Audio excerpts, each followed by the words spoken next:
Veseli četvrtak je došao na korak do jubileja kada je u pitanju zlatna serija. Na kioscima i u striparnicama je 49. broj zlatne serije pod naslovom Ostavština ratnika.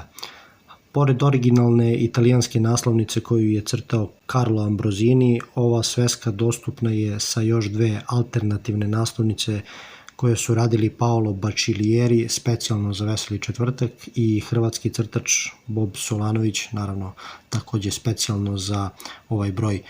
Sve tri korice su dobre, odnosno meni se sviđaju, ali opet su mi ove alternativne lepše i zanimljivije od ove klasične kiosk varijante.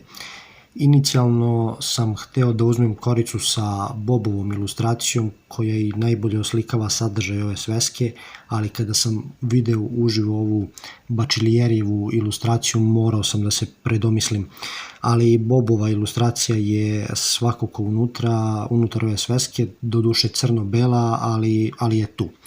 A ovo je jedna stvarno šmekerska naslovnica na kojoj sam primetio i neke zanimljive detalje.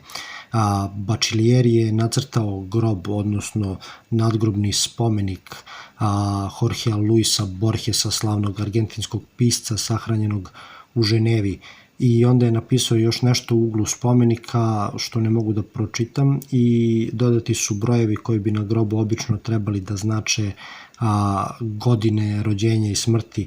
Međutim, ovde je prvi broj veći od drugog, što je mene podsjetilo na sličnu situaciju koju sam video u nekom stripu ili na filmu sa nekim grobljem na kome su svi spomenici sa nelogičnim datumima smrti i rođenja. Međutim, cijelo jutro bijem glavu i ne mogu da se setim koji je to strip ili film, možda i serija u pitanju. Ako neko zna i može da se seti, zamolio bih da mi napiše u komentarima. Neću više da smaram s ovim, nego idemo da vidimo šta ima u novoj zlatnoj seriji. Za početak tu je uvodnik Marka Šelića koji nam pojašnjava koncept ovog broja u kome se nalaze 4 priče, a koji je još jedan posvećen crossoverima Bonelijevih junaka.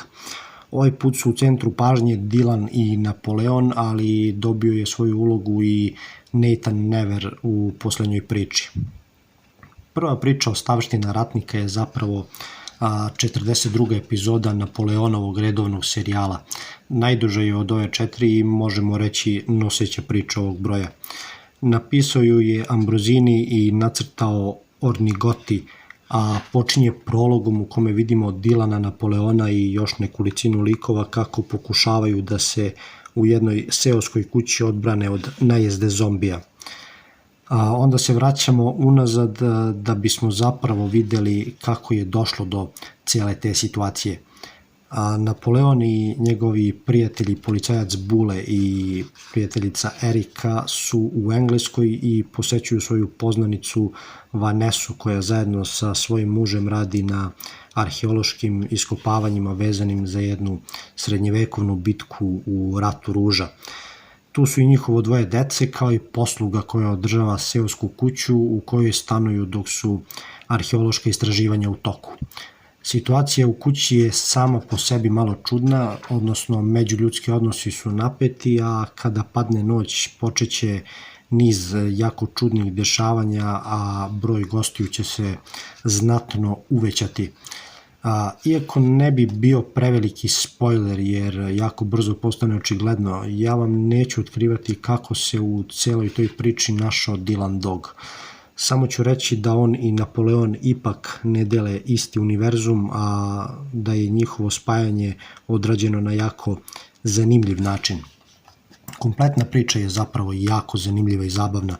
Ima odličnu premisu, lepo napisane likove, a tu je i onaj standardan Ambrosinijev manir da jako malo objašnjava svoje apsurdne zaplete, što ja jako volim ukoliko ne zamrsi previše, a ovde to nije bio slučaj. Bio je odmeren i dao nam je jednu finu priču koja slavi ljudsku maštu i fantazije, a u sebi ima i jako dobre, odnosno odlične omaže. Ornigotijev crtež nije nešto naročito upečatljiv, ali je jako solidan. vidi se da je bio inspirisan Ambrozinijevim crtačkim stilom. Bagi je priča koju je Veseli Četvrtak već objavio u svom obojenom programu, a ovde su je reprizirali sa novim prevodom Vlade Tadića. Tako da Zlatna serija 49 ima zapravo 30 strana u boji. I ovu priču je napisao Ambrozini, a nacrtao ju je maestralni Paolo Bacilieri. Ovde se na neki način ponovo Napoleon ukršta sa Dylanom i to preko svoje prijateljice Allegre koja je otputovala u London i tamo pomogla jednom dečaku da pozvoni na vrata Craven Roada broj 7. Bagi je odlična kratka priča u kojoj Ambrozini kroz kombinatoriku putovanja kroz vreme i prostor i svog sveta mašte koji je stvorio u Napoleonovom serijalu, ponovo stvara jednu apsurdnu situaciju koju na kraju ne razrešava, odnosno ne objašnjava. I meni se to ponovo jako svidelo. Zanimljiva premisa, lepo izvedena i odličan kraj. Crtež Bacilierija je, kao što sam već rekao, odličan. Možda on nije pravi izbor za dočaravanje nekih priča sa prizemnim, realnijim narativom, ali je za ovakve teme i za teme fantastike i horora odličan. Treća priča, Đavolji most, ne uključuje nikakav crossover i radi se o kratkom Gualdonijevom scenarističkom uratku za sajam stripa u Luganu 2013. godine, na kome je radio sa Fregierijem. Međutim, 2014. godine za istu manifestaciju Gualdoni je odradio svojevrstan nastavak Izgubljena sećanja, u kome se Nathan Never na neki način susreće sa Dylanom, što je četvrta priča u ovoj svesci i nju je nacrtao Piccinelli.